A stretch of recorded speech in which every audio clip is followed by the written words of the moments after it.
नमस्कार, मैं अनिल पुसदकर। स्वागत है आपका glimpse.in में। बात करते हैं आज मॉब लिंचिंग की। मॉब लिंचिंग पर खरी-खरी ये है कि इस मॉब लिंचिंग को कुछ लोग मॉब लिंचिंग मान रहे हैं और वो लोग जो आपराधिक घटना को मॉब लिंचिंग बनाकर सारे देश में हंगामा करते थे, भारत की छवि अंतर्राष्ट्रीय स्तर पर धूमिल किया करते थे, वो लोग खामोश हैं। वो नहीं कुछ कह रहे हैं। अब इसको राजनीतिक बाध्यता मान लीजिए, राजनीतिक आस्था मान लीजिए या फिर हिडन एजेंडा मान लीजिए, जो भी मान लीजिए। लेकिन सच ये है कि दो साधु निर्दोष, निरीह, निशक्त भी बोल सकते हैं, वृद्ध ही थे वो। उनको एक भीड़ पीट-पीट कर पुलिस के सामने मार डालती है। साधु जान बचाने के लिए पुलिस की शरण भी लेना चाहते हैं, तो पुलिस का उनको छोड़ देना भूखे भेड़ियों के सामने वो हैरान कर देने वाला है। इस मामले में 9 नाबालिग सहित 101 लोगों को गिरफ्तार कर लिया, ऐसा महाराष्ट्र सरकार का कहना है। 2 पुलिस अफसरों को भी निलंबित कर दिया है, ऐसा महाराष्ट्र सरकार का कहना है। लेकिन क्या पुलिस वालों को निलंबित कर देना काफी है? और कैसे साक्ष्य चाहिए? सारे तो दिख रहे हैं वीडियो में। क्या उन्हें उस भीड़ के साथ गिरफ्तार नहीं किया जाना चाहिए? क्या उन पर भीड़ पर लगी सारी धाराएं उन पर भी नहीं लगनी चाहिए?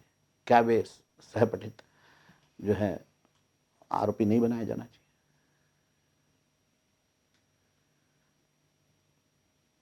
क्या दोष था उन साधुओं का? वे अपने गुरु के अंतिम संस्कार के लिए सूरत जाने के लिए निकले थे और अब उनका ही अंतिम संस्कार होगा। गुरु का अंतिम दर्शन न कर पाए, अंतिम संस्कार में नहीं शामिल हो पाए, उन्हीं का अंतिम संस्कार होगा। बेवजह मार दिए गए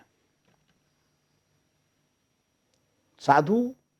और अभी वहां सरकार है, कभी जमाने में हिंदू हृदय सम्राट हुआ करते थे बाला साहेब ठाकरे, उनके पुत्र की। वो भी कुछ समय पहले तक हिंदू हृदय सम्राट थे, लेकिन उनका ट्रांसप्लांटेशन हो गया है, हृदय परिवर्तन हो गया है, तो अभी वो हिंदू हृदय सम्राट नहीं है। तो हिंदू हृदय सम्राट नहीं हो इसका मतलब हिंदू मरे या साधु मरे और कार्रवाई ना हो। हैरानी की बात है, बंबई के वो लोग जिनको दिल्ली, उत्तर प्रदेश, हरियाणा, यहां हुई मॉब लिंचिंग से डर लगता था, उनकी पत्नी को, उनको घर से निकलने में डर लगता था, उनको ऐसे लगता था देश में जो है क्या हो रहा है। वो असहिष्णु लोग जिनको ऐसा लगता था कि देश में, पूरे देश में असहिष्णुता है, फैल गई है, वो लोग खामोश हैं। मुंबई के पास ही हुआ है भैया, पालघर लगा ही हुआ है। तो पालघर में हत्या हो रही है, पीट पीट के भीड़ मार रही है, तो इनको डर नहीं लग रहा है। हरियाणा और उत्तर प्रदेश में होता था, दिल्ली में होता था, इनको डर लगता था। राजस्थान में होता तो भी डर लगता था। और महाराष्ट्र में हो रहा है, उनके पड़ोसी जिले में हो रहा है, तो उनको डर नहीं लग रहा है। क्या समझा जाए इसे? चिट्ठी भी नहीं लिख रहे हैं। शायर साहब फटाक से चिट्ठी लिखते थे, अरे ये गलत हो रहा है, तो ये गलत नहीं हो रहा है। तो गलत तभी गलत होगा जब उसमें पीड़ित पक्ष एक विशेष वर्ग का होगा, या जिन पर आरोप लगेगा वो किसी वर्ग विशेष के होंगे। क्या अपराध को जातिगत दृष्टि से देखा जाने लगा है? मॉब लिंचिंग की भी जात होने लगी। अपराधियों के भी क्या धर्म और संप्रदाय होने लगे? प्रधानमंत्री कह रहे हैं, अरे भाई ये कोरोना को धर्म और संप्रदाय से मत जोड़ो। तो प्रधानमंत्री की सुनता ही कौन है यहां देश में? सुनते तो कोरोना कब का निपट जाता। तो 2 बार लॉकडाउन कर दिए, सुनने खाली नहीं। आज लॉकडाउन में छूट मिली तो पूरा शहर निकल पड़ा पिल मिला के, सब माहौल देखने निकले। ऐसे निकल आ रहे हैं जैसे कि वो घर में नहीं, अंडमान निकोबार में काला पानी की सजा काट रहे थे। सबको माहौल देखना है। अरे माहौल देख रहे हो कि माहौल खराब कर रहे हो? रावण भटक सब्जी बाजार में सब पिल पड़े। सप्ताह भर की सब्जी खरीदने वाले जो है रोज नया सब्जी खरीद रहे हैं, रोज ताजा सब्जी होना उनको।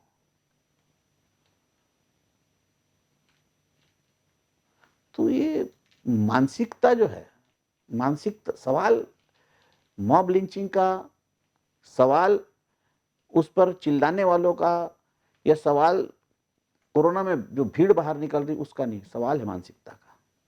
देश की मानसिकता जो है वो बदलनी हुई है। मानसिकता बदले बिना देश नहीं बदलने वाला। आप हर बात में राजनीति, हर बात में धर्म। अब भाजपा चिल्ला रही है महाराष्ट्र में गलत हो रहा है, गलत हो रहा है, गलत हो रहा है महाराष्ट्र में। और ये जो है मॉब लिंचिंग है, मॉब लिंचिंग है, मॉब।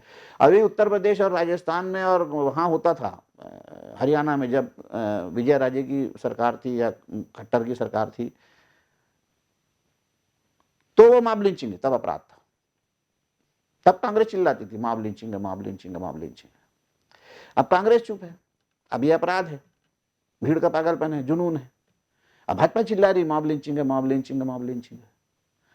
अरे तो देश में किसी चीज को छोड़ोगे राजनीति से, अपराध को भी राजनीति में ले आओगे, हत्या को राजनीति में ले आओगे, साधु संतों को राजनीति में ले आओगे, फिर बीमारी को भी राजनीति में ले आए। कोरोना का कैरियर जो है वो खास है। अरे कोरोना कैरियर कोई भी हो सकता भाई।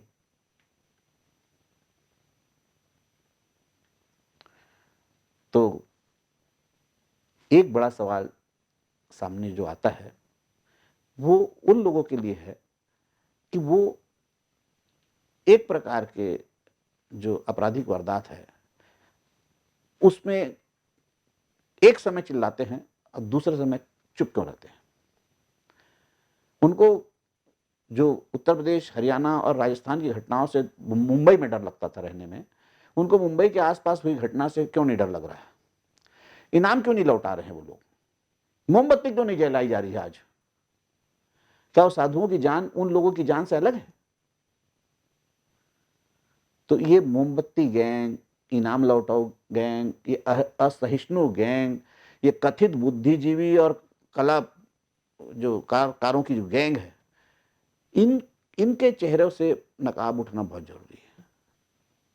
ये अगर किसी देश में हो रही घटना की निंदा करते हैं तो उस तरह की दूसरी घटना हो तो उसकी भी निंदा करें, नहीं तो अपना मुंह बंद रखें। नमस्कार, अगले अंक तक के लिए दीजिए मुझे इजाजत।